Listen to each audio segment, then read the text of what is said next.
Turns out Brandon Aiyuk might not play football again until he's 31.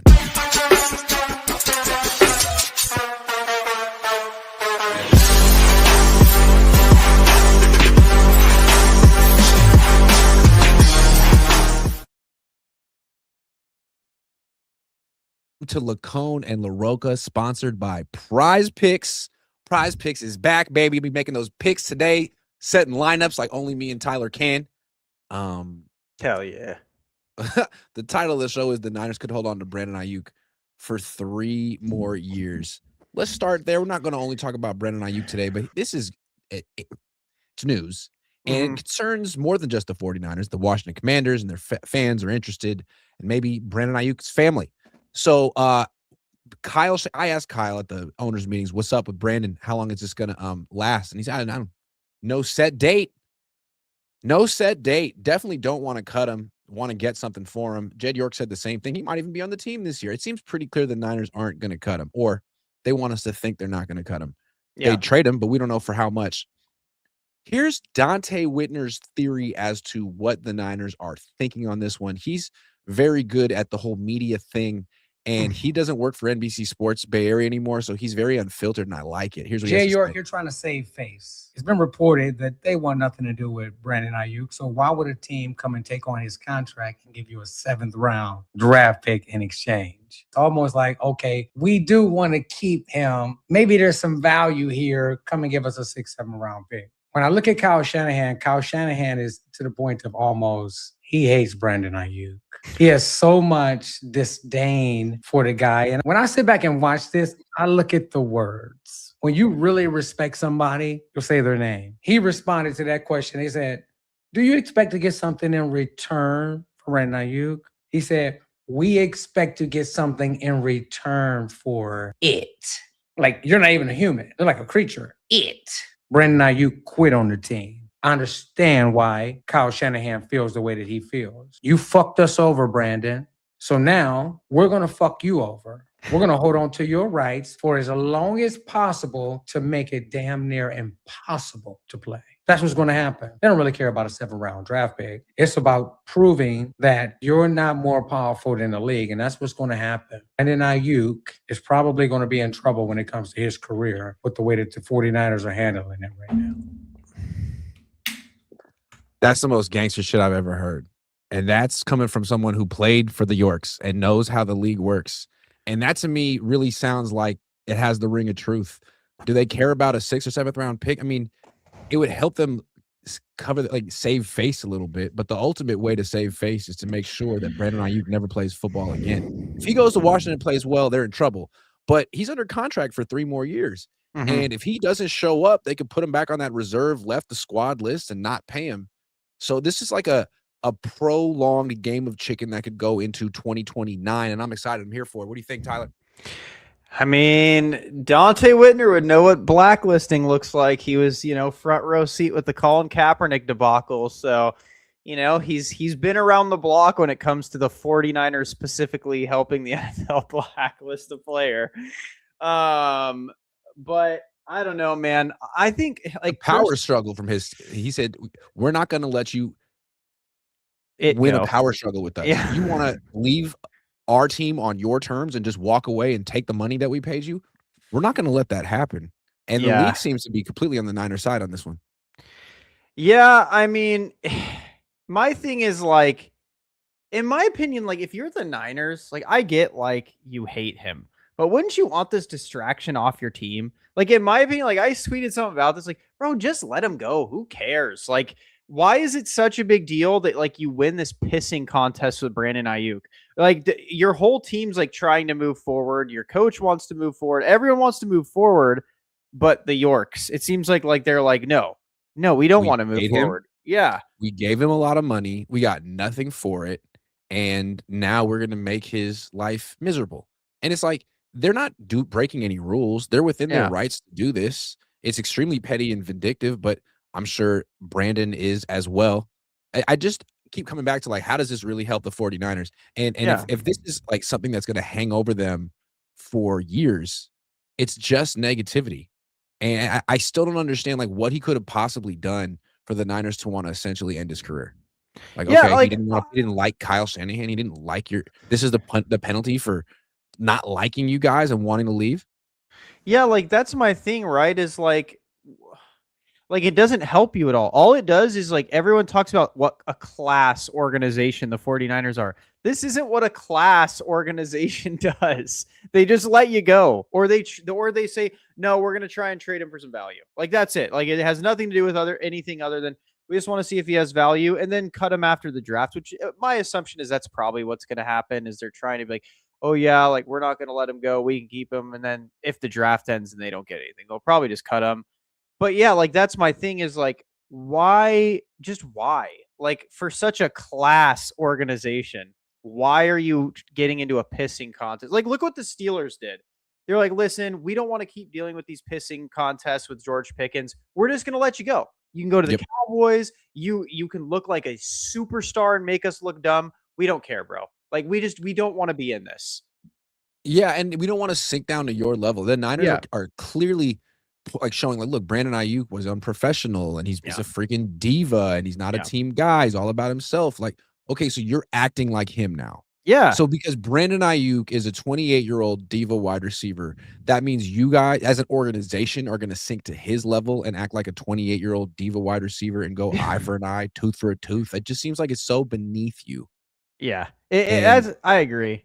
Like, just do what the Steelers did, man. Just move on. And when they ask you about it, just be like, wish the best. I hope he learns from a greener pasture. You know, like that's what Tomlin and the Steelers did. That's a class organization. Because in my opinion, all this does is like if you're a player, doesn't this kind of like turn you off a bit? Like, oh, I could get a contract here and then have their quarterback blow out my knee and then they'll treat me like I'm evil for it. Like, I feel like if you're a young star, why would you ever want to come here? And it's like, how many young stars did they get this offseason? None. Nada. None. Zilch. They tried to get John Franklin Myers. How'd that go? Yeah. They couldn't get him. He went to the fucking Titans. The worst team in the league. He went to that team.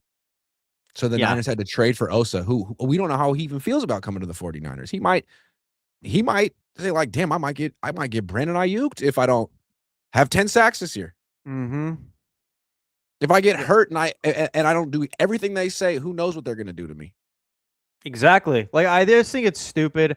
I think it's beneath them. I think the best thing to do is just move on, man. Who cares? Like I know I see even some fans like, no, be petty. Why? Who cares? Like, is it really that big a deal? Well, it's because of what Whitner said. It's like, look, you quit on the team.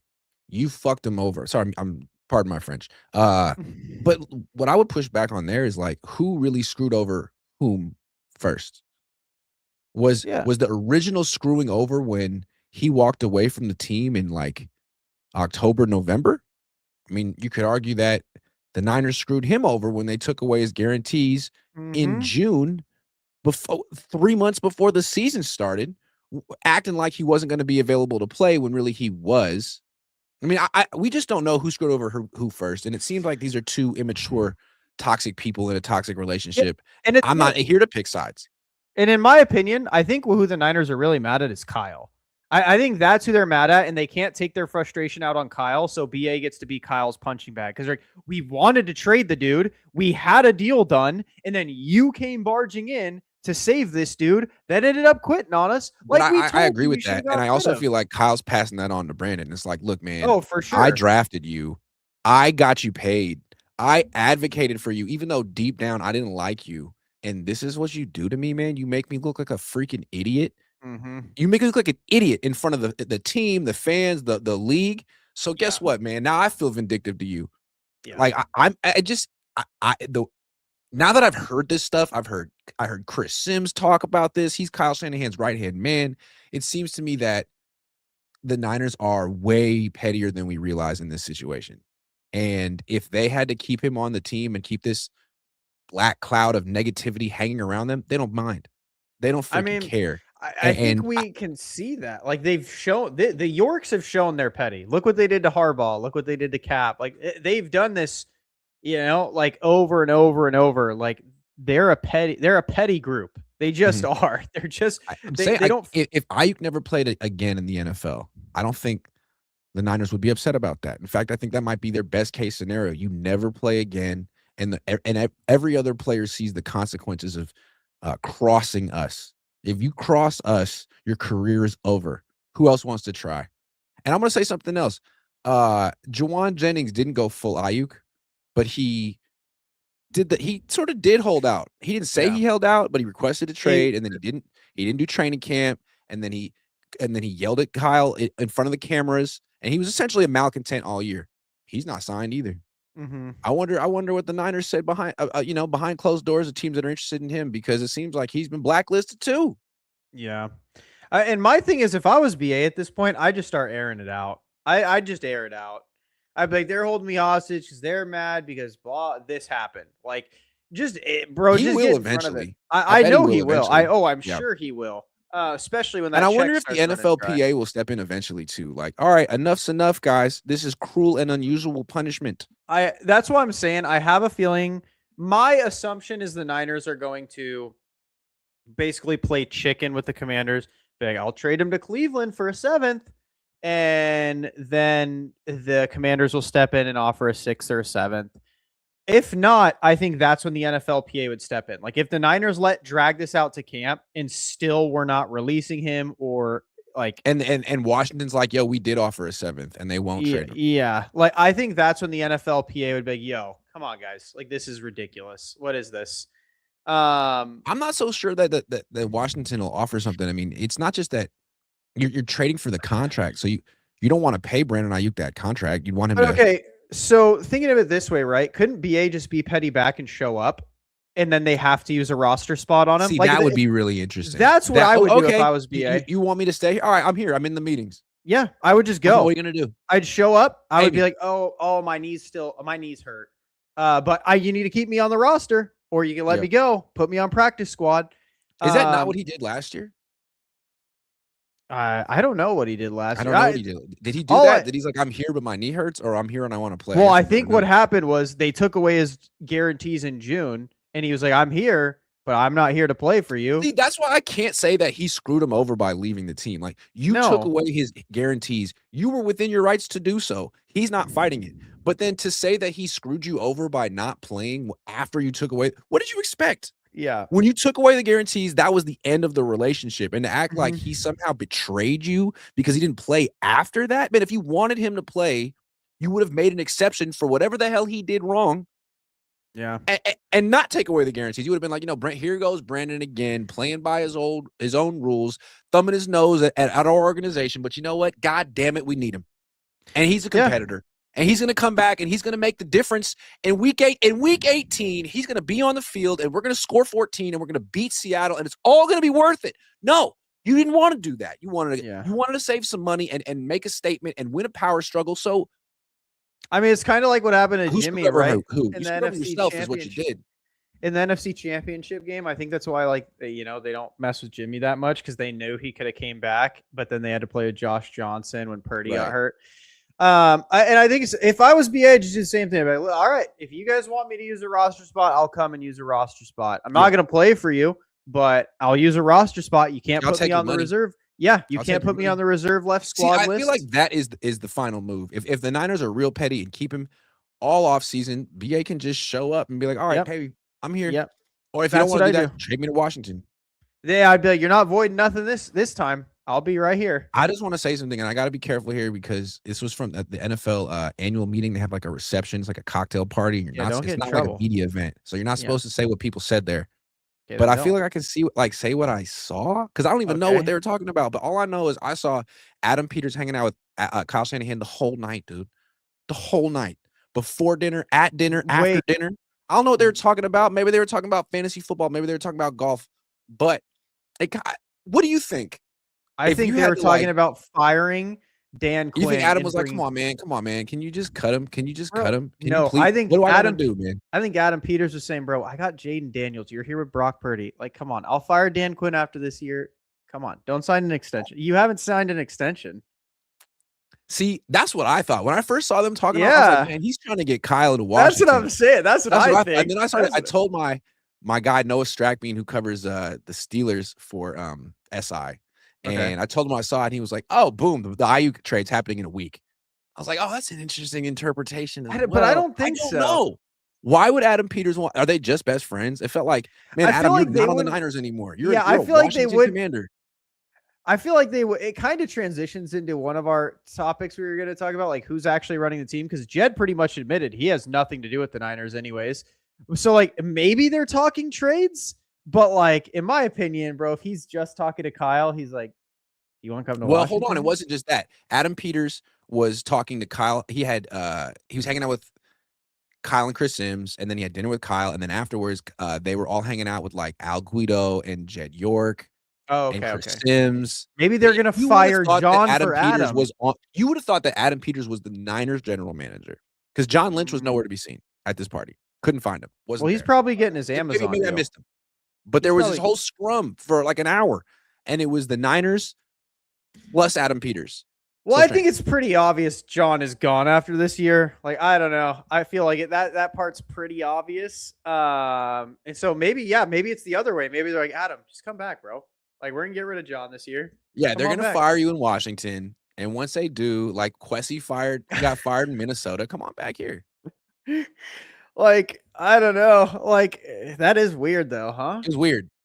I thought And it I was did- weird. I think it's weird, I didn't see especially the other like GM and head coach from other teams I fraternizing will like I that. will say this. If the BA trade is done, I guess that kind of puts a lid on who's the GM of the Niners. Like, that kind of blows the whole top off of that. Okay, so theory. the question is who's running the team? And Yeah. the answer is not Jed York. Yeah. I mean, can we talk about his thing that he said? He said, I can't focus on the Niners 100% of the time. Wow, what a thing to Busy. say on the record. And Yeah. then he said he didn't know that the Niners signed Christian Kirk. This was like So 13 days after yesterday. the fact. Yeah. And the last thing he said that he thought that Kyle was tampering when he was talking about Christian Kirk. Man, Christian Kirk was a free agent. Tampering doesn't apply to free agents. Like, what are you talking about?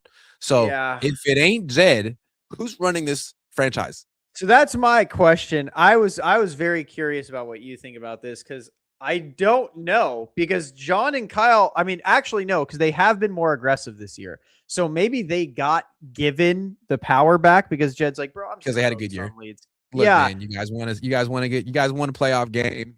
Or is it his parents? Nah, I think you're right. I think it's Kyle, man. I think the whole thing is Kyle. Yeah. And I think Kyle's I gonna get think his own John Lynch GM isn't next year. doing much. I think Jed isn't doing much. I think Jed and Parag probably set a budget, and they maybe say like, no, we're not going to let you just give Trent Williams a blank check. But when it comes to the offseason, I mean, I think it's Kyle saying, I want old ass Mike Evans. Yeah, I well, want because old-ass I mean, Christian Kirk.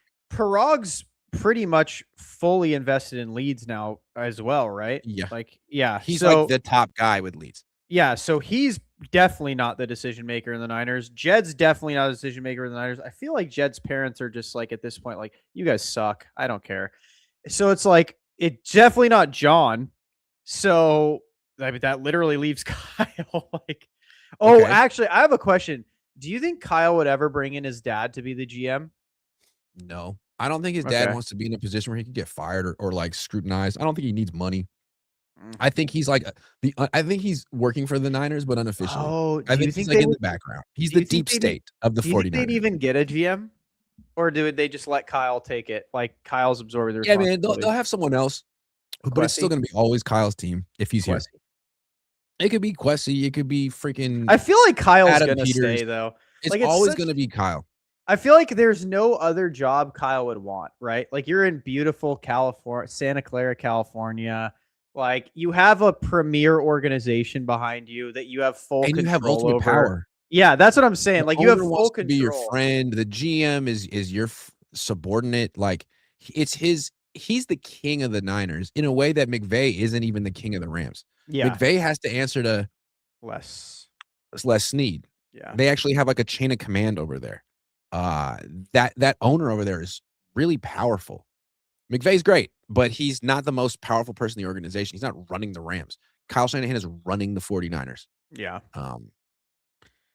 And Like, it's I feel like a job would have to open up where like he would A, have control, and B, he'd have like a top 5, top 6 talent at quarterback, and he'd be like, okay, I'll consider it. Right? well, we're gonna talk about this next with the extensions, but he might want to go somewhere else for more money at some point because I Kyle think they will Shanahan hand him a is an blank check industry- here, though, because he's running the team, like we said. Maybe. Well, I think. Well, I guess we could get into it right now. Is there? Before we go to the future, I just want to linger on who's actually running the team. I think it's Kyle. It's obviously Kyle. Yeah. Which is funny that Adam Peters would go through Kyle like, hey, man, like, if we were to talk about Brandon Aiyuk, who would I have to talk to? It seems like what happened is Kyle's just as petty as Brandon, and we have two guys who won't give it up. I agree. Particularly Kyle. And I think we don't really know what happened, but I could imagine that Brandon did some stuff. Like, well, we do know what Brandon did. He was a complete distraction in the 2024 training camp. Like, he overshadowed the whole thing and made Kyle look kind of stupid. The whole organization looked stupid. That was the beginning. They paid him anyway. Then the shorts thing. I bet that was one of a million. That things. probably He was pissed Kyle off way more than it should have too, which is Yes. funny.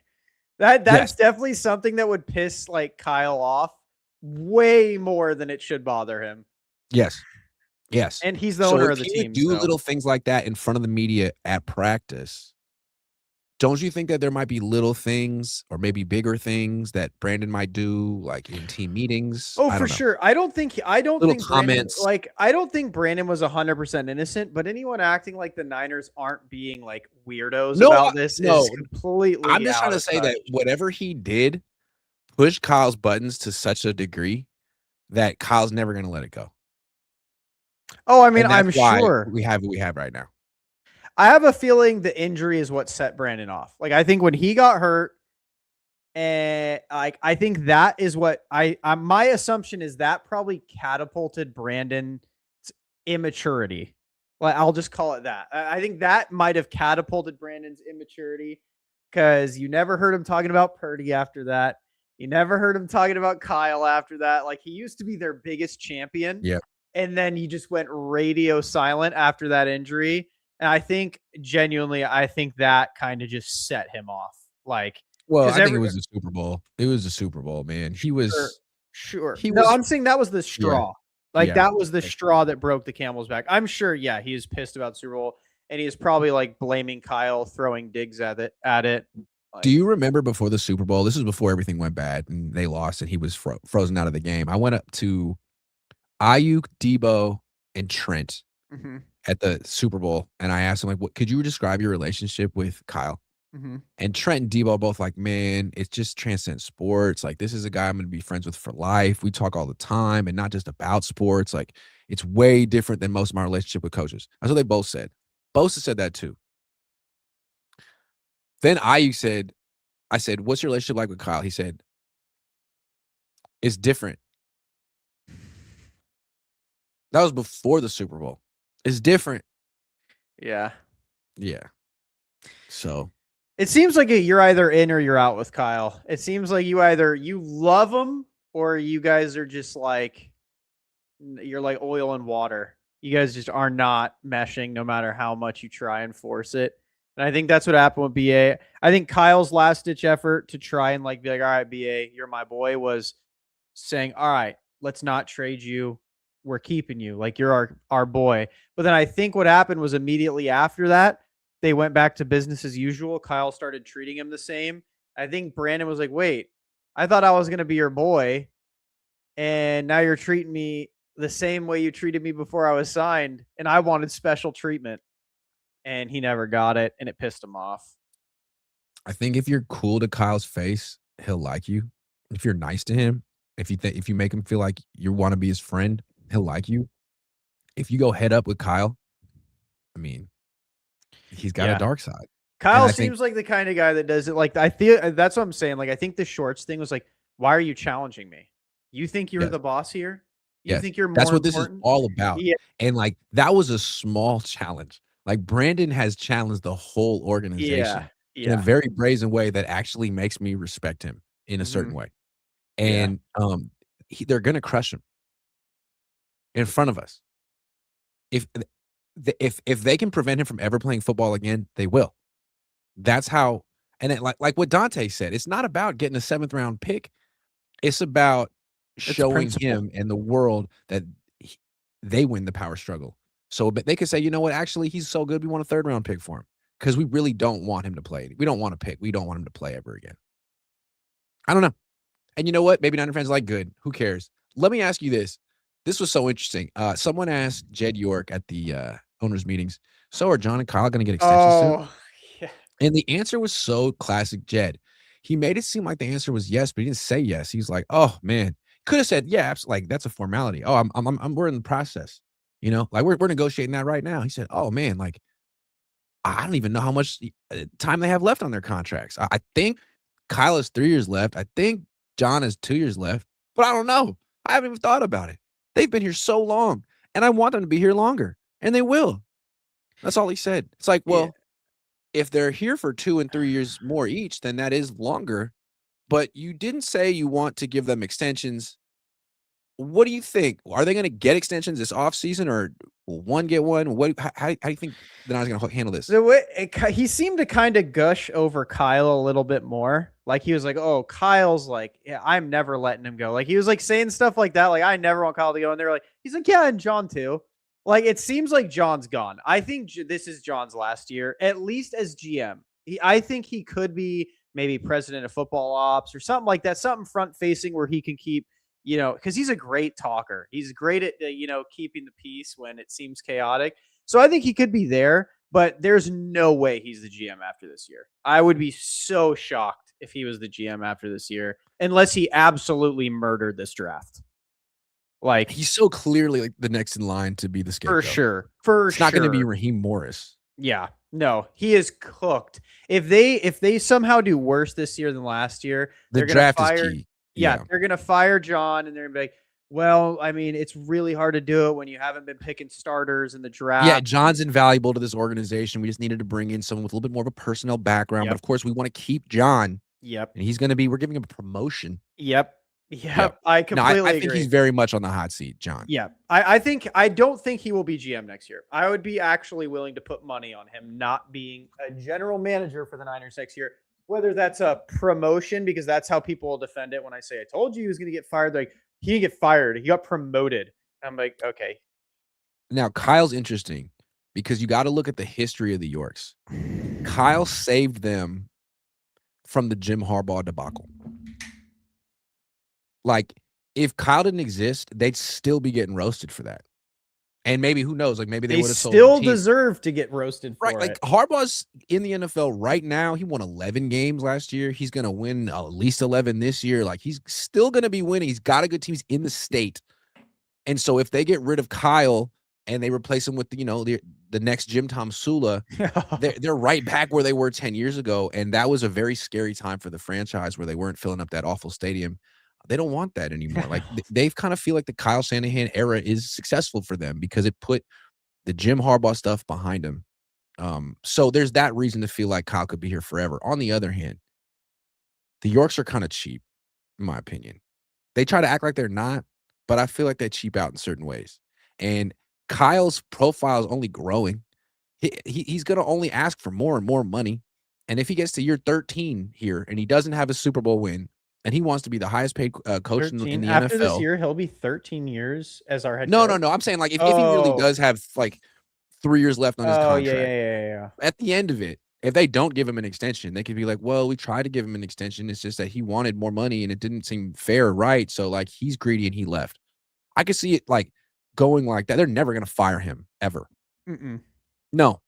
Because, again, they're afraid of what happened with Harbaugh. Like, they didn't even fire Harbaugh. They had that mutual parting of ways, and they look like idiots for that. So, if they could let the contract expire and say that he was too expensive, they could do that possibly. But even then, I think that they like having a coach that they don't have to worry about and then allows them to focus on Leeds United. Yeah, no, I agree. I think, in my personal opinion, I think Kyle didn't want an extension this year because he wants to see how this year goes, and he wants to see what they do at GM and after this year. I think Kyle's going to get an extension this offseason to basically run the team.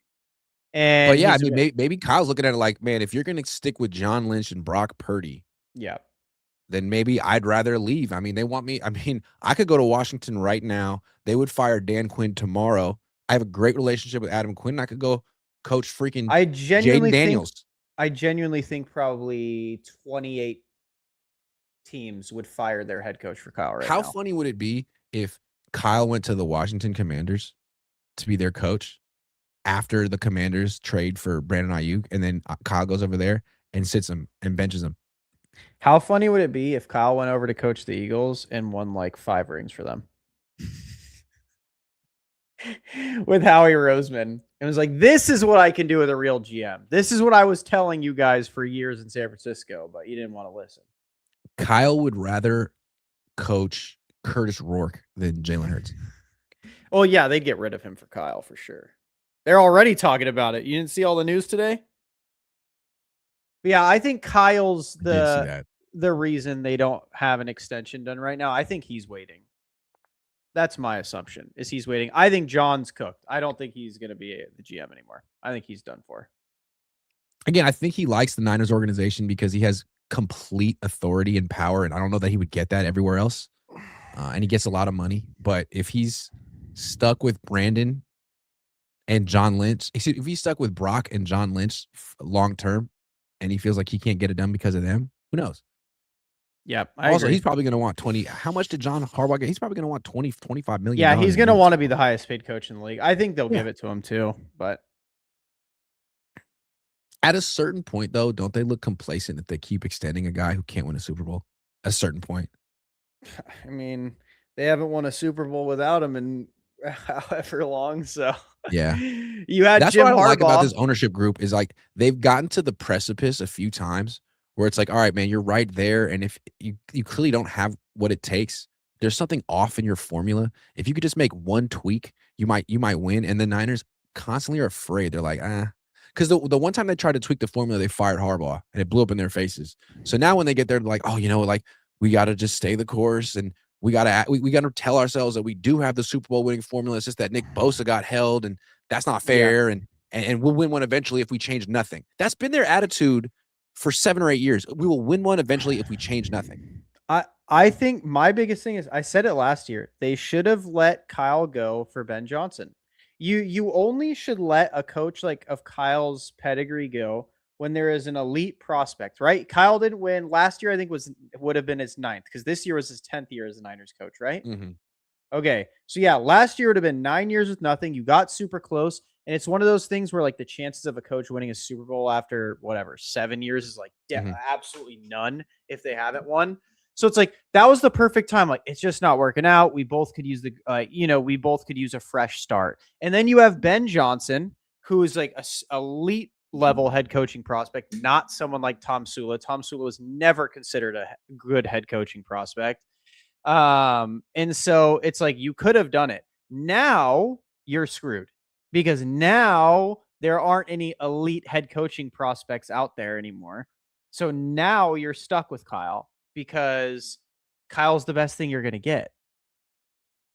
So it's like they kind of shot themselves in the foot, which is why last year I was like, move on from him for Ben Johnson. Because even if Ben Johnson, sure, what if he wasn't as good as Kyle?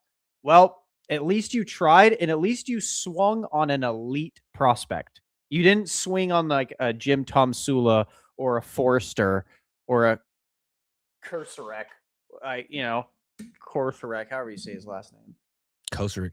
Yeah.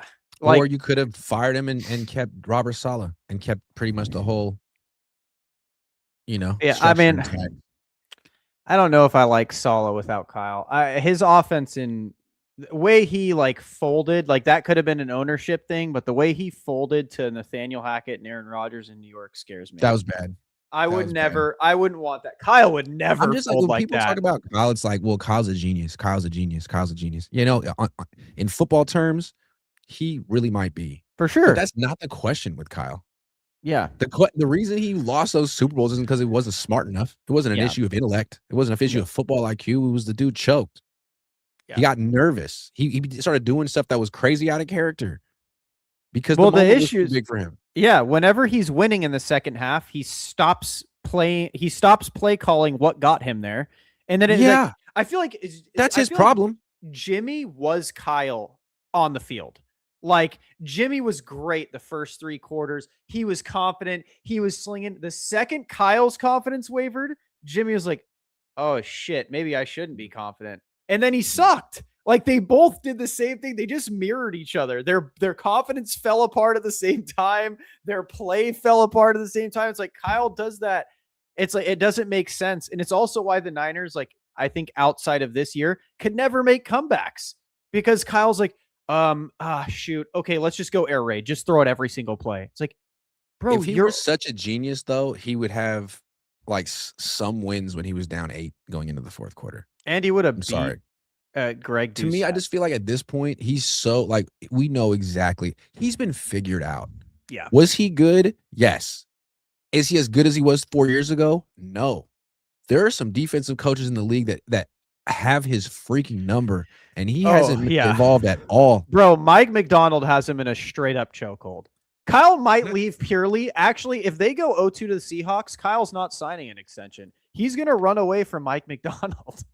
I just feel like when you get exposed to the world like this for over time, people just know what to expect. Like Harry Potter 1 was mind-blowing. When you read that, it's like, holy shit. Don't talk bad about Harry Potter. No, it's I'm just saying, like, by the time the 8th book came out, it's like, man, I've read 7 of these. I kind of know what to expect from J.K. Rowling. I know how this is going to, I'm going to enjoy it, but I'm not surprised like I was in the first 3. And I think that's kind of like Mike McDonald knows exactly what the hell Kyle's going to do. And Kyle can't change it. Yeah. He's just been over. We don't really know what Mike's going to do because he's new. Maybe in 10 years, everyone will know, okay, on 3rd and 7, he's going to bring this blitz. And with 2 minutes, he's always going to do this. Kyle has been, the book is out on him. Sorry. Yeah. No, I agree. But, I think that's his biggest issue is the teams he has to compete with, Spagnuolo and McDonald. They know him. They know what he's going to do. They know what to expect. They know what he's going to, bro. That's what that Seattle game looked like. Every play, it was like, dog, do these guys have our headset? Yeah. Like he is just like every play is like perfect coverage for the situation. It's like, I get Kyle gave Purdy a 5 thing to-do list. Purdy wasn't great either, but I mean, damn, like, bro, like every play, like if I was Purdy back there, I'd be like, dog, they know everything I'm about to do. None of this is working, dude. They know all of our progressions. Yeah. They know everything that's coming. Like, are you sure he didn't steal a headset? Like, that's why I feel like I wouldn't give him the extension. I mean, I know it's been a good 10 years, not a great 10 years. It's been a good 10 years, but is the arrow pointing up or down? I know last year was impressive how he won those games. Pointed up after last year. But like a lot of that was the defense overperforming. Like what is the future of this offense? Anyway, let's look at the future. Has the offense ever been better than the defense since Kyle's been here? Not when they've been good. I mean, when they're bad, their offense is better than their defense. But when they're actually good, when they win, their defense is better. Yeah, well, I'm going to look at these stats because I'm actually curious, like if they've ever had a successful season.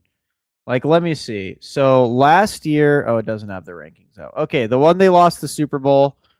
Okay, technically, I guess the defense was, they were tied. They were both 3rd in their respective roles. Year before, nope, offense was worse. Year before that, offense was worse. First Super Bowl loss, the defense was better in some ways than the offense. Yeah, no, the defense has pretty much been better than Kyle's offense every single year of his tenure since being. Yeah. All right. Well, thanks for looking that up. It is Prize Picks time. Let me get the Prize Picks on the screen. And if you don't know what Prize Picks is all about, it's the #1 sports picks app in the world, or in America. It's also the best place to win cash while watching sports. App is really easy to use. Just pick more or less on a few player stats and lock in your lineup. Let's show them how to do it right now. All right, we've never missed a pick, by the way.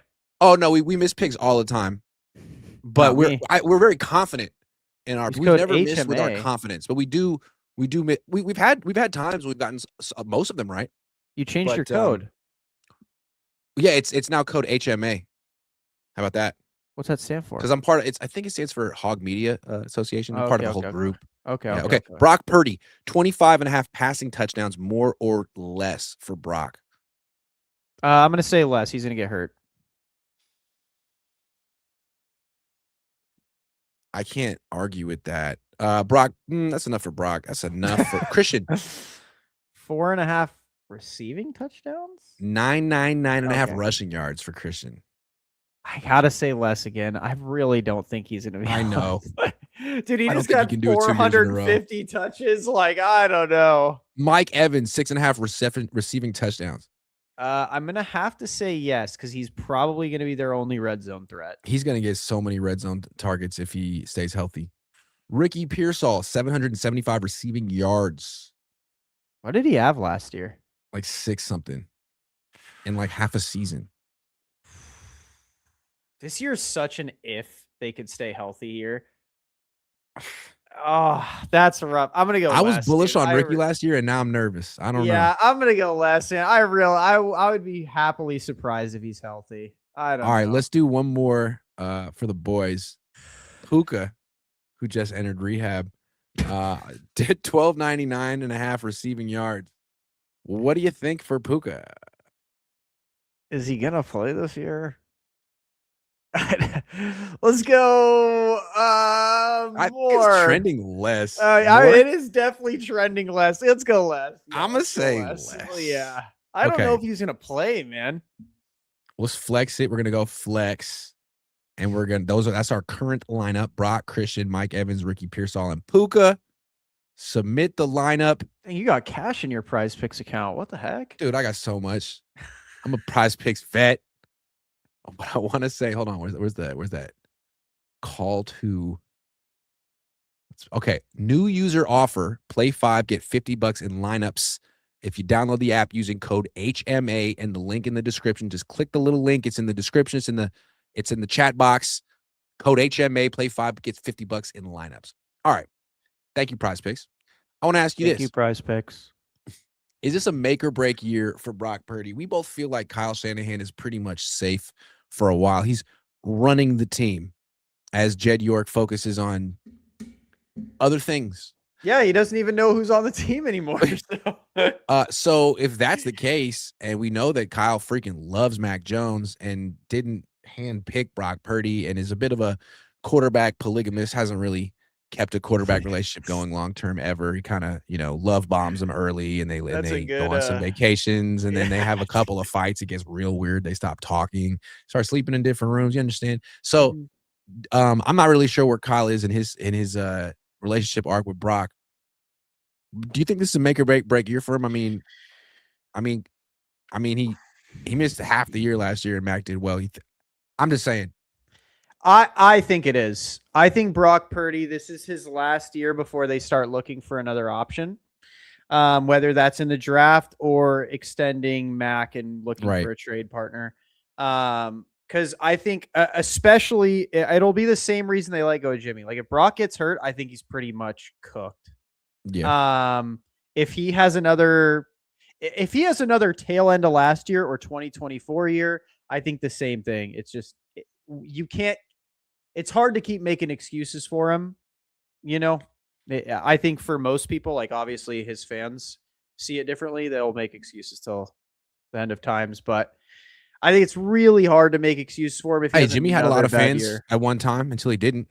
Yeah, until 3 years of bad play. That's what I'm saying. Jimmy had tons of fans. This is Brock's Jimmy year, like the year before they drafted Trey Lance. Like, all right, dude, it's time. Like everyone's saying it. He needs to step up. Kyle said it. I gave him a 5-step plan that he needs to be working on. Like, I feel like when the Niners got Brock and he had those first 2 runs of the NFC Championship game in his first 2 seasons, I think that the Niners, maybe not Kyle, but I think that York felt like, man, this could be my Joe Montana. Yeah. This could be our franchise, our Hall of Fame quarterback. Yep. Because that's something that DeBartolo had, his uncle. He had 2 Hall of Fame quarterbacks. And so far in 31 years, the Yorks have had 0 Hall of Fame quarterbacks. So they gave that contract to him thinking this could be ours. Man, after watching the last 2 seasons, I don't think anyone's looking at Brock Purdy as a future Hall of Famer. He would have to really light it up this year and stay healthy to get back on that kind of. I mean, I know his QBR is good, but come on. I mean, for him to get on a Hall of Fame trajectory, he would have to be 10 times better than he's ever been and do that consistently for the next like decade. He'd have to show that he can stay healthy, which is something he hasn't shown the last 2 years. He's gone to 1 Pro Bowl in his life. Yeah, he's definitely not on a Hall of Fame. So and the contract's going to get really expensive starting next year. So if they see one more year and it's up and down and he's leading the league at interception percentage and he has some good games, but he misses another 4 or 5 or 6 or 7, I could see the Niners being like, you know what? We like him, but he's not as good as we thought he was going to be at this age, which is why we gave him the contract. And Max leaving, and Max at wouldn't even be half the price. Yeah. And we like him. Yeah. So you know what, Brock, we're going to go in a different direction. And Max seems to love being here. Max seems to love it here. Like, and that's the thing, man, is like with Brock, it's just, what have you done for me lately? That's literally it. That's how the NFL works. It doesn't matter.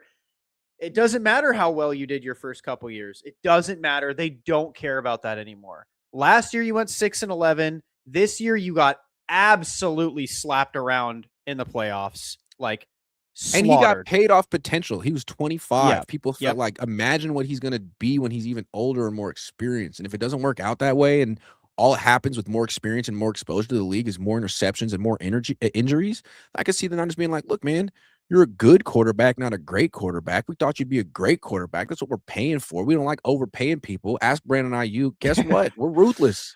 Freaking ruthless. Yeah. We don't hate you, and we'll do right by you. I mean, we can't even trade you. You have a no trade clause. But I think they're not just going to give him $50 million a year because they like him. He's going to have to show that he's earned it. And he hasn't shown that yet. And I think Kyle, again, that's my thing is like, I think Kyle going into next year is going to start just being like, I need to find a guy. Like, I think Kyle's starting to realize that, like, I need to find a top 7 talent quarterback, not just, oh, he can be good in my system. No, this guy could be good in any system, like kind of quarterback. I think Kyle's starting to realize that. And I think he started realizing that again when Matt came in and went 5-3, where he's like, damn, like, okay, it is my system. This guy's not that great. And then Purdy came in and he lit it up against bad teams. And that's my problem with Brock is he's fine beating up teams that we're just better than, that Kyle can out scheme and just like have a masterclass on both ends of the field. The problem is when you're paying someone $50 whatever million a year, it's when we need you to do a little bit of weight pulling. Can you? And he's shown the opposite. It's been bad. Every time we play an elite defense, this dude just gets shellacked. Like, we get blown out. Have we ever gotten blown out this much? We didn't get blown out like this with Jimmy. Like, Purdy I'm gets looking at his blown contract out right now. Next year, he'll have 11.9 million in guaranteed salary next year. So they could get rid of him next year. His cap number will be 30 million, which isn't that high. But in 2028, no guaranteed money, cap number at 56.9 million. There's no way he's playing under that. So maybe they keep him through 2027, but it feels like next year is interesting because Mac will leave. And will they let him? But if they let Mac leave and they keep Brock through 2027, again, he's got to have to be great. He can't get hurt anymore. He's going to have to throw 40 touchdown passes. Otherwise, there's no freaking way they're going to let him take up 56 million of their cap. And then in 2029 is 71 million. So that contract was not designed to be honored. It was designed to be terminated or extended in 2028 or 2027. Yeah, like, here's my thing, man. Like, Purdy has some great games for us, but he also has some of our, like, biggest, like, ass whoopings. Like, we've gotten shellacked with Purdy at the helm. And I think that's kind of a problem where, like, the amount of games where he has more than one turnover is, like, staggering. Yeah. It's just one of those things they can win when he turns it over once, but he often turns it over twice. Yeah. And again, this is the best part about 2027. And I think this is why they structured his contract this way, because, bro, we have nobody to pay this next year. Also, so we can eat that cap easy and cut him. Haven't we learned that a big lesson in the NFL is like your first impression of a quarterback isn't necessarily the right impression of a quarterback, right? I mean, we learned that with that's the Sam Darnold lesson. Oh, he was on a bad team and everyone wrote him off and called him a bust. Well, now at 28, he's a Super Bowl champion on a good team. Is he a great quarterback? No, but he's not what people said about him. He's not a turnover machine anymore. Like, he has improved. And a lot of it was situation. Doesn't the inverse imply to Brock? I mean, it could. Yes. He was drafted on a good team. He was in a great situation. He was famous for being better than Trey Lance and Jimmy Garoppolo. Like, who cares? What about now when you get paid and you're not on that great team anymore and you're on like a regular team? Yeah. And it's like, well, who's the one turning the ball over a ton? Brock. And we give him the benefit. If Sam played like that, we'd crush him because he was bad when he was 23. But Brock does that shit at 26, and it's like, it's okay because he was good when he was 23. Or the team was just incredible. Yeah. And I mean, his best year was because of Christian McCaffrey. It's because of Christian McCaffrey. The dude catapulted this offense. Like, well, Brock did things Jimmy couldn't do. Jimmy didn't have Christian.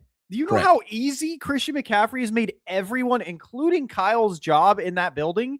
He does everything. In 2023, he did. Christian's not the same Christian anymore. But no, Christian, I mean, he still helps the passing game, but the running game is freaking dog water because of Christian. But yeah, no, in 2023, he was averaging 5.5 yards a carry. Yeah. And that tail end of 2022 as well. Like, and that's the thing is like, why am I paying a quarterback $50-something million that can't perform without Christian McCaffrey being the best player in the NFL?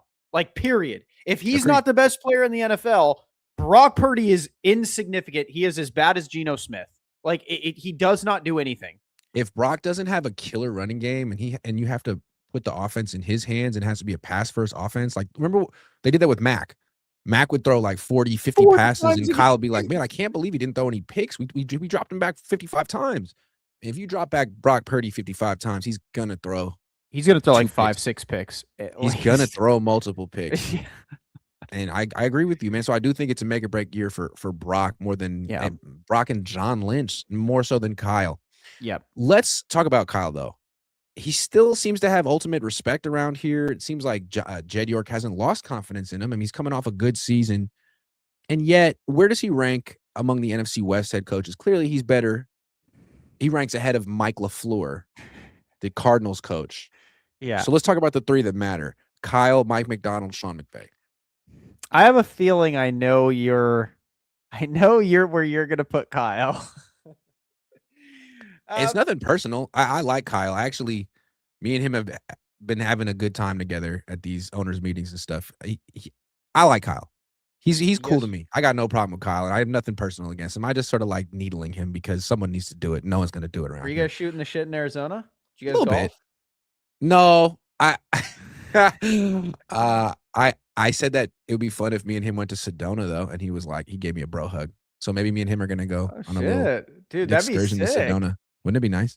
Anyway, I like Kyle Shanahan. He's cool. He's cool to me. I like him. Yeah. No problem with Kyle. But he's the third best coach in this division, man. And I think if he was being honest with himself, he'd have to say that. Now, I think deep down he feels he's the best coach in the world, but like, you haven't accomplished that yet. And those two guys, Mike McDonald and Sean McVay, are champions, and you're not. So I think he's second. I think Mike McDonald's the best coach in the division. I think Kyle's better than Sean McVay. Sean McVay had a better team and a more aggressive GM and a more aggressive organization. You have to remember, Kyle Shanahan, Sean McVay went to the Super Bowl because of a safety that is no longer in the NFL dropping something that I could have caught. That's not Kyle's fault. No. Yes. Yes. No. Sean McVay is a Super Bowl champion because Kyle Shanahan exists, not because Jaquaski Tart exists. No, because Kyle Shanahan exists. No. Kyle's better than who wasn't McVay. on the Rams? Jaquaski Tart. Dude, Kyle is better than... If he was that bad, he shouldn't have been on the field. That's your player. Coach him up. You should have taught him how to coach. You should have taught him how to catch. Kyle's got great hands. He should have personally showed him how to do it. Kyle has a winning record against McVay. And again, okay, how many times have the York said, yo, let's write Jalen Ramsey a blank check and get him on this team?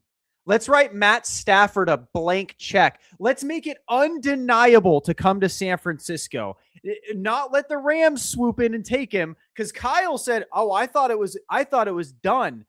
Why didn't you make it? Why didn't the Yorks jump in and say, "Dude, just make him an offer that he can't refuse"? That's not on Kyle. That part's a Les Snead. Les Snead's like, I don't need first round picks because I'm going to go get Jalen Ramsey. I'm going to go get Matt Stafford. I'm going to hold on. You're making good points. I'll take you seriously. You're making good points. I like this. This is a good discussion. I'm going to push back though. Okay. McVay, what he did with the 3 tight ends this year, Kyle wouldn't have figured that out. Sure. He wouldn't have. Kyle's so rigid. And McVay was able to look at his personnel and figure out the best usage for him. That was good coaching. Kyle couldn't figure out how to get Tondres and Kittle on the field together because he had to get Juszczyk out there. Like that kind of stuff. Sure. The fact that Juszczyk is still on Kyle's offense in 2026. Okay. Yes. Sure. I think yes. The Cabo. I think. But again, I also think that's forget the click. Just the fullback. The fullback. I also think that has to do with Les Snead. I think if Kyle had a Les Snead in his building and he was like, no, I want to pay Kyle Juszczyk, Les Snead would say, I don't care because I ain't signing the check. And I think, good point. Again, for someone like that, like that's when you need a front office. So you're saying it's like basically McVay is like a slightly lesser Kyle, but in a better organization. Yes, 100%. I think he is a slightly worse. Okay, well, let me say, you're making. I can't. I'm trying my best to argue because I feel like I'm losing the argument. What I would say is, who's to say Kyle would accept that type of an arrangement? Sure. That we don't know. Yes, that is 100%. At least Sean accepts his place and knows his role and plays his position. I don't know that Kyle would do that.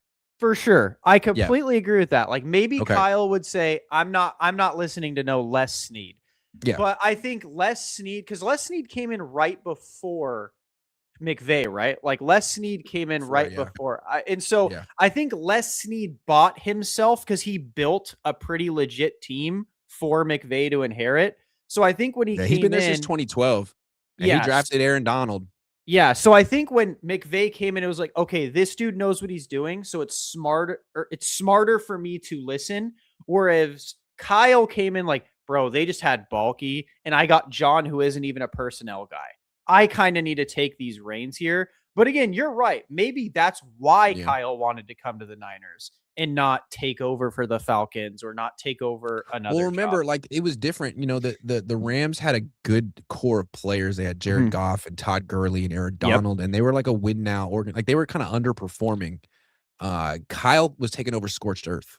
Yeah, I think if you gave Kyle the Rams would be multi-time Super Bowl champions by now. If you gave him like prime Todd Gurley those first few years, bro, they would be multiple. They would have beat the Patriots. This is again where I push back, and I hate to be personal. And Kyle, if you're watching this, nothing personal, man. You can prove me wrong, but like objectively, I don't think that's true because 2023, that Niners team was as talented as any team McVay's ever had, dude. Yes, you know what I'm saying. And he still found a way to blow it. He didn't know the rule. Come on, man. But okay, Kyle finds ways. Yes, he finds ways. Yes, I do agree. But bro, you give Kyle Todd Gurley against that Patriots team that could not score. He would have stopped running the ball in the second half. No, that game ended what 10-6 or something, like 10-7. Kyle's getting at least 13. I think what's so frustrating about Kyle is that he has shown that he should be better than Sean McVay. Like he does have a winning record against McVay, and like most times he's gonna get the best out of McVay. We saw it week 5 when he freaking beat McVay with Sean. With Mac Jones. That was incredible. But when it really counts, man, I would take most coaches over Kyle when it really counts. Most coaches. And that's what's so frustrating about him. And I'd love him to prove me wrong one day and just win a championship because I can't think of another guy like Kyle who could be so good 9 times out of 10, but when it really matters, it's like, man, I don't trust you at all whatsoever. Yeah. I mean, I would put Kyle. I think McVay's, like you said, I think he's a slightly lesser version of Kyle. I don't think it's a gap, but I think it's. What about the gap between Kyle and McDonald? I think that's huge. I think McDonald absolutely owns him. Yeah. I think freaking huge. Yeah. I think McDonald literally could write a book on Kyle. I think if you ask Mike McDonald, do you think you could probably guess Kyle Shanahan's playbook? He goes, yes. I could probably draw up 90% of his plays. I think Mike McDonald's just a sicko, like actual sicko when it comes to like football.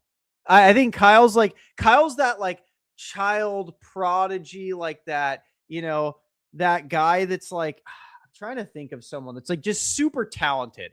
Like he has all the talent, but he's not putting together like all the work. Whereas I think McDonald's like that Tiger Woods. Like he's got the talent and the work ethic, and he's going to put it. He's like, I agree with that. I also feel like Kyle kind of created McDonald in the sense that like Kyle took over offensive football in the NFL, and like young defensive coaches are now trying to figure out like how to stop that. Whereas Kyle was sort of that guy. He was the young offensive coach who could look at what NFL defenses were doing and is like, oh, like all I have to do is put my fullback in motion and it fucks your whole shit up. And he's been doing that for years. Like all I got to do is do tons of motion, and you guys are all freaked out about it. That doesn't work. It doesn't phase McDonald at all, and it feels like all his little tricks that were like cheat codes against the old NFL. It seems like the new NFL is kind of caught up, and now it's Kyle's turn to evolve. And I don't know that there's a next evolution for Kyle, man. I think McDonald motion. Yeah, I think McDonald is the Belichick to Kyle's Andy Reid.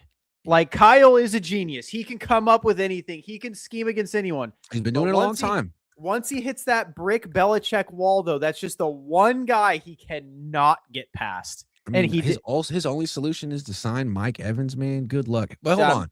Let's go. Let's do a thought experiment. What I want to do is let's lay out why the Niners will win the Super Bowl and why they won't win the Super Bowl. And let's be completely unbiased and try our best to make compelling arguments on both sides so that people who feel, each way feel like we covered their arguments sincerely. So let's start with why the Niners will win the Super Bowl this year. We have no idea. This could be the Niners year, 2026.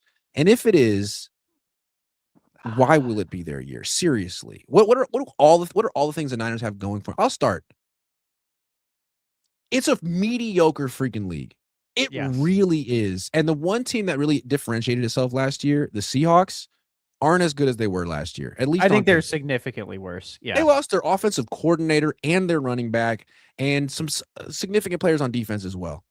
Yeah. I think for the Niners, the Rams are scary. The good thing, though, is, as we pointed out, Kyle has McVay's number. So I think it's like a McDonald versus Kyle thing with Kyle versus McVay. I think if the Rams are the best team in your division, if you're the Niners, like on paper, like your biggest threat in the division, I think if you're the Niners, you're comfortable with that. If the Seahawks are with McDonald, that's where it's uncomfortable. And then, I mean, another reason I guess you could say they will is there's no way they could get hurt as much as they did last year. In 2024. That's right. This is going to be where they get good luck. They're due for it. They've had it 2 years in a row. They're spending $9 million to get physical therapists in there. And so the substation doesn't matter. They brought in one scientist whose name isn't available. And he said it's a nothing burger. So that's not an issue. And Quickest they got study in more human physical history, therapists. Yeah. And they got in a new hydrotherapy. And this is going to keep them healthy. Yep. I think George Kittle talking about how he couldn't use some of the machines at the facility because they were too old. The Niners heard that Bussin' with the Boys podcast. And we're like, listen, we're going to improve on these things. Yeah. I think, they're going to win the Super Bowl because Kittle's coming back week 1. He already said it. And he's just going to be a stud. The hydrotherapy is going to keep Mike Evans healthy. He's not. And as a result of him being on the field for 17 games, going to throw 50 touchdown passes, win the MVP. And Brock Purdy is just he's gonna earn his contract this year. He's gonna do it. He's gonna rise to. He's gonna stop throwing picks. Yep. He's gonna every time he's under pressure, he's gonna throw it up to Mike Evans, who's gonna moss everyone. Yep. He's gonna have his best year because he's never played with a quarterback quite as good. Sure, he had those years with Tom Brady, but this is different. And Raheem Morris is gonna do to the Niners pass rush what he did to Atlanta's. Hey, Raheem Morris has a Super Bowl ring. Yep. That's what I'm saying. Only time Sean McVay won a Super Bowl, he did it with Raheem Morris as his DC. Maybe he was the real genius. How many Super Bowl rings does Robert Saleh have? None. No, that's not true. He has one. He got one with Seattle. That's why he had to go to did he? That one didn't count. When he was quality control back in the day. Yeah, that doesn't count. No, I'm wrong about that. I think he was. I don't know actually. He also is a Jets and Titans coach. He doesn't know what he's doing. Raheem Morris went to the Atlanta Falcons, a class organization. Yeah. So, Trent Williams probably coming back. yeah, he's Bosa. Yeah, Nick's gonna. He's Bosa. Yeah, you got Osa. You have Dre Greenlaw back. He's going to stay healthy. Richard Sherman said the second year after your Achilles injury is really when you start getting yourself back. So yeah, Dre Greenlaw, Fred's going to be lethal. Our safeties can't possibly be worse. Another year of learning. So even if they're 1% better, that's better. Brock's got a lot to prove. Like we just said, it's a make or break year for Brock. He needs to know that. The Niners can say that they didn't have any offers for Mac Jones, but I think it's pretty clear that after the year that Brock had last year, they wanted to keep Mac Jones for a lot of reasons. They have questions about Brock. Didn't Chris Sims say something about that too? Chris Sims said, "Of course they're not getting rid of Mac. He's a starting level quarterback assigned to your team." Right, and Brock is not a Hall of Fame quarterback. He's a starting level quarterback who's had some really great stretches, who also has had some, not so great stretches and some injured periods. Yeah. So I think those are the reasons the Niners could win the Super Bowl this year. It's a wide open field. I don't think that the Seahawks are far and away the best team in the league. I think they're still the best team in the league. I think the Rams are the best team in the league. And if the Rams are the best team in the league, we've seen the Rams. Devontae Adams is on his last leg. Stafford could go down at any time. Their defense, they added McDuffie. But we'll see what their defense really is. They seem like they can't stop the run when it matters. Yep. I'm not really. I don't like you said. The Niners. Kyle might have Sean McVay's number. The Eagles are a mess. God, they're a mess. They are a mess. Could you imagine if they had a Kyle Shanahan or a Sean McVay over there? My God, that team would be gross. The Bears are interesting, but they still have to put together an entire defense. They're in cap hell. They're in the Saints cap hell from a few years back. The Packers excuse me. Why am I cursing today? The Packers. Because Dante Whitner did. So you're like. I can't. Yeah, it's Dante's fault. I can't stand the Packers, man. They're more complacent than the Niners. Who do you think you guys are? You guys win like 10 games and then lose in the playoffs, and you're like, well, bro, Matt LaFleur is the most overrated coach in the NFL. I don't understand why people think this guy is like some golden child. I think he is. He's what people think Kyle is. Absolutely overrated. Like, man, he is definitely. Yeah, I agree. So look, this segment explaining why the Niners will win the Super Bowl this year is brought to you by Indic Cloud.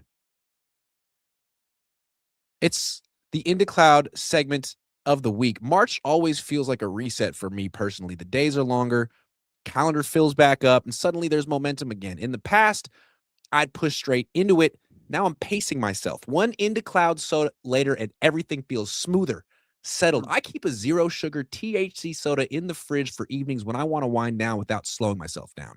Same relaxed vibe, zero alcohol, and none of that why did I overdo it feeling. Mm-hmm. I recently did a transformation challenge. I'm all about health and wellness. Oh, okay. You know what I mean? Like AG1 kind of got me on it. Yeah. And so I did a challenge over at Orange Theory, and I gained 1.5 pounds of muscle, and I lost 0.5% of body fat. So I'm trying to drink less. You know what I mean? Alcohol is just empty calories. And the Gen Z kids, I don't drink it all anymore. So I'm trying to be cool. I'm trying to be younger. I'm trying to drink less. So that's where Indic Cloud comes in. You know what I'm saying? No calories. And it helps me take the edge off. Yeah. When the Niners push me to the brink. You know what I'm saying?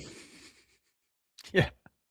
When I have to stand here and talk for 5 minutes about why the Niners are going to win the Super Bowl, why this is their year, those are the kind of things that make me think, where's the Chardonnay? But not this time. No. Mm-hmm. Because we got Indic Cloud has our back. Yep. And I appreciate that. So I just want to say, if you're 21 or older, self-care is 35% off. Get free shipping on orders of $50 or more at indicloud.co. That's .co when you use code COHN. Or is it code HMA? It's probably code HMA at checkout. I got to check about that. It's code HMA. Sorry. We got new codes this year. That's indicloud.co, code HMA, 35% off. and get free shipping on orders over $50 shipped discreetly to your door. And don't forget to fill out the quick survey when you order to support this show. Indic Cloud's been a friend of the show for a long time. Friend of Tyler's as well. Yeah. My wife loves it. I'm just saying. It's great taste. Thank you, Indic Cloud. And when I lose another 15 pounds, I'm thanking Indic Cloud. That's right. Maybe not 15. I'm trying to put on muscle and I'm trying to bulk and cut at the same time. I'm doing a bulk cut simultaneous. Oh, you should ask Nick Bosa what his supplements are. Probably Indic Cloud. Probably. All right, let's do the other side. Why the Niners will not win the Super Bowl this year? Oh, there's 0% chance this team stays healthy. Zero. There is a 0% chance this team stays healthy this year. Do you see this team is held together by legitimate band-aids?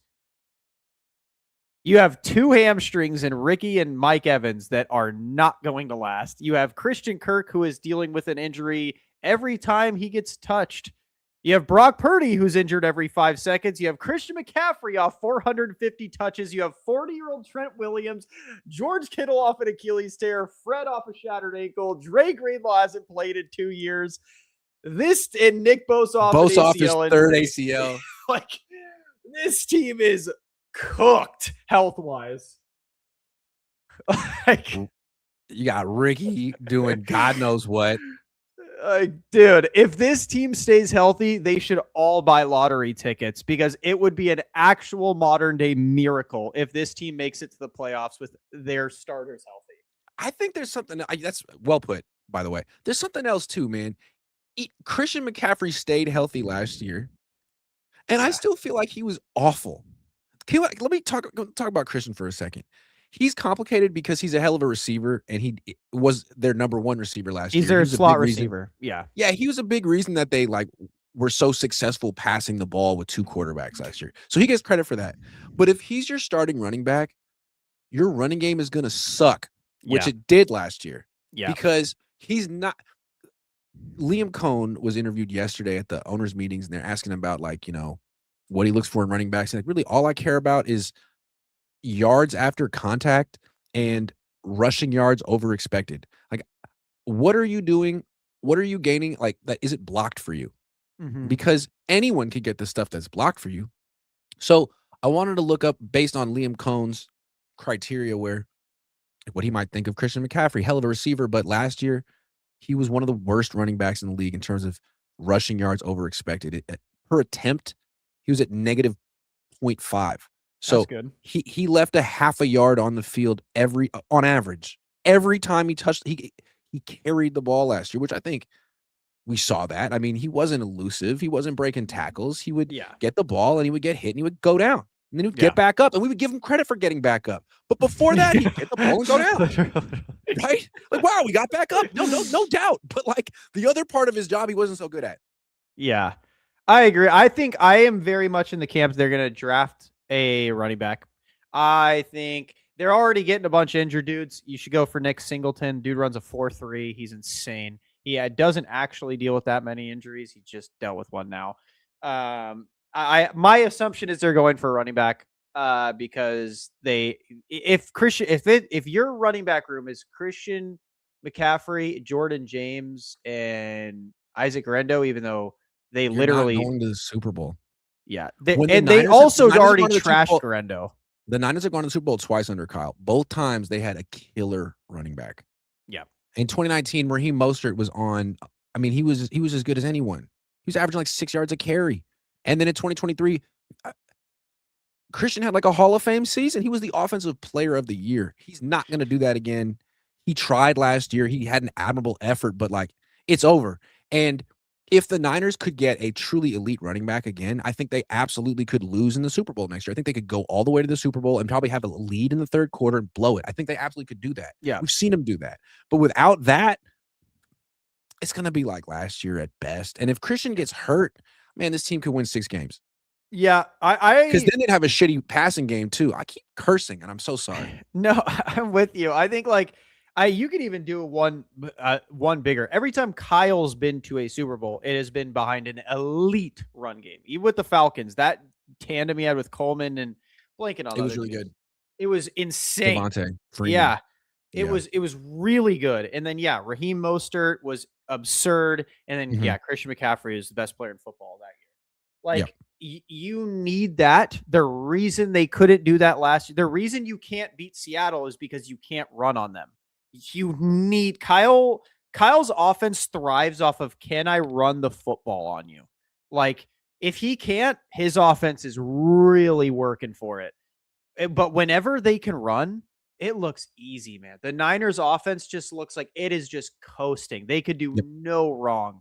And that's tough when you have a great play action quarterback too, because he's rolling left, he's rolling right, he's a handful, he's dynamic. Yeah. It's really hard when you're sitting there like, dude, we got like 3 yards of carry going. Like we can't get anything going. You run on first down. Brock's now at 2nd and 10, 2nd and 9 every time. And then it's like, okay, we kind of have to pass because if you do run, then you get another yard. And then Brock's at 3rd and 8 with Jawan Jennings out there jogging to a first down marker for 20 minutes. Like you're just kind of sitting there really struggling. And so I feel like you have, because they cooked Isaac Guerrero at the owners meeting. Like they said, why didn't Isaac Guerrero play? Because he wasn't our second best runner. So just destroyed him. Yeah. So my guess is they're drafting someone this year, because they didn't sign anyone. In round 4? So, cool. Do that again. That's what I think. Sweet. Unless they trade up for Jeremiah. Could you imagine they trade up for Jeremiah Love? They trade like a next. Honestly, I feel like that's kind of what they have to do. Like if they're going to win a Super Bowl this year, they have to have a great running game. And last year it was the worst. So adding some guy in round 4, I mean, you tried that last year and the year before that. You're not going to play him. If you get, one of those 2 dudes from Notre Dame, that's a different story. And now you could take this team. You could take Brock Purdy seriously. You could take Kyle Shanahan seriously. They're not going to the Super Bowl with one of the worst running games in the league. And what has changed? That's what I don't understand about this offseason. It's like, all right, you brought in Mike Evans. You got rid of Juwan. You kind of redid the wide receiver room, and I understand why, but like our offense isn't the ball last year. Yeah.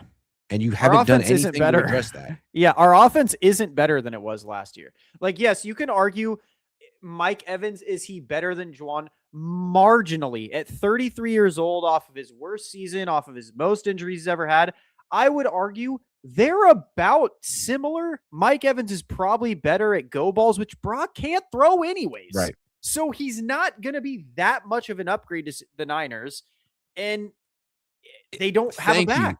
Because it's like you're not allowed to say that. I'm not saying they should have brought back Juwan or that Juwan's that great, but Juwan had 643 yards and 9 touchdowns last year. Like, is it really a given that Mike Evans is going to have 643 yards and 9 touchdowns this year? He might hurt all year, pretty much. Yeah, which is what Evans is probably going to be.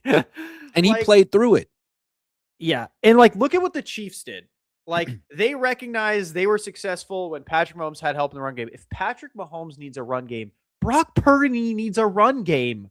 Like, especially with Kyle Shanahan as his quarterback. Like, we said this. You know who does need a run game? Who? Sean McVay? Was that what you were going to say? Mac Jones. Well, Mac Jones is just the best quarterback in the league. But like my thing is like, we've said who might this be able before. to beat Seattle? Mac Jones. I agree. I actually agree. But like, that's my thing is like the Niners are one of those teams where I said it before. Kyle's one of those coaches that an elite running back's way more important to him than an elite quarterback. If he somehow moved universes to get Bijan Robinson on this team, or they got Saquon, or they got even A-Chain, like this team would be Super Bowl contender. If they had Jahmyr Gibbs. If they had Jahmyr Gibbs, like if they had a Jeremiah Love, if they had one of these elite running backs, Kyle's offense. Why they're going to win the Super Bowl this year? They're going to get an elite running back somehow. They'd have to draft Singleton. They'd have to draft him. And then Brock's going to get hurt. And then Mac's going to take over. He's going to win the Super Bowl. Dude, could you imagine what would happen if they did that? It's going to happen right now, man. I just saw the vision. I had a crazy vision, dog. From Indic Cloud. They're going to win the Super Bowl, bro.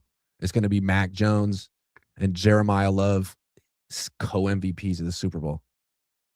If they made an aggressive move for a running back, I know a lot of people would hate it. Jadarian Price in round 2. They're going to take him from Notre Dame. I'd kind of fuck with it if Jadarian they Price. like, dude, I really think Kyle's he's got to get. They're going to trade for Cam Scatterby right before the season starts, and they're going to win. But Jadarian Price is like too slow. He's a 4.5. That's perfect for the Niners, man. They don't like people who are too fast. Dude, I'm telling you, you got to get Singleton. He has low stock just because he's hurt. Let's get another hurt guy. AK Roll 65 says, I feel like they won't send him to Washington. What reason do they have to send him to where they know he wants to go? He's going to the Jets. Well, they won't agree to the trade because BA will just not agree to play. McCann 78 says, if this front office were in place in the 80s, 90s, Montana's contract would still count against the cap, and Rice would have 2 years left on his 12th extension. Hilarious. They'd be fired. Joseph Ernberg says, Brock is an embarrassment to the quarterback position. Always good to see you, Joseph. And then he says, can't wait to see Mike Evans make Brock cry on TV. Wait, why would Mike Evans do that? I don't think Mike Evans has ever done that, ever. You think Mike Evans is going to slap the kicker this year? No, I think Mike Evans is the ultimate. He's the anti-Debo. He's the ultimate team guy. He's the anti-Debo, anti-BA. That's why they brought him in. Well, it's good to have wide receivers who. That's Mike Evans. Say, sir, yes, sir, to Kyle Shanahan. Sir, yes, sir. That's why I'm here. Super Bowl contenders. Yeah, man. Niners could have had all the players they want in the world. They just happen to want a bunch of old guys coming. That is the funny thing, right? Mike Evans is a champion, and then he's like, "Oh yeah, like the Niners are a championship organization." Like technically, you're leaving a championship organization for a non-championship organization. I don't know. NFC championship organization for sure. Yeah. All right, I gotta go get dinner. I'm finally back from Arizona. It's been a week. It's nice to be back. It's cold back here, but I'll take it. Tyler, you look handsome as ever. Always. So do you. You have a nice Arizona glow. Thanks, man. I worked on it. I so appreciate it. Thanks for noticing. See you guys.